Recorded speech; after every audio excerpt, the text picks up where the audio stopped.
இன்னும் கூப்பிடாம இருக்கு. ஏங்க வெளியே கிளம்பிட்டீங்களா? போர் அடிக்குது.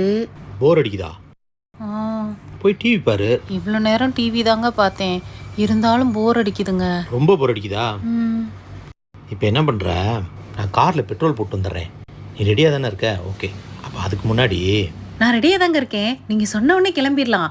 அதுக்கு முன்னாடி நான் என்ன பண்ணுவேன்? நேர கிச்சனுக்கு போ. ஒரு நல்ல காஃபி போட்டு கொஞ்சோன்னு கேசரி ஏதாவது வடை பண்ணு. உனக்கும் டைம் பாஸ் ஆன மாதிரி இருக்கும், எனக்கும் டிஃபன் சாப்பிட்ட மாதிரி இருக்கும். சீக்கிரம் போய் ரெடி பண்ணு. என்னங்க மேஜிக் பண்ணீங்க? போர் அடிக்கல, போரெல்லாம் பறந்து போயிடுச்சு. அடங்கப்பா, இது உலக நடிப்புடா சாமி. போர் அடிக்கல? அப்போ நான் போய் டிவி பார்க்குறேன். போயிட்டு வாங்க. எப்போவுமே நைட்டியோட சுற்ற வேண்டியது, இன்னைக்கு என்னடானா சுடிதாரோட இருக்கும்போதே எனக்கு தெரியும்டி ஏதோ பிளானாக போடுறேன்னு.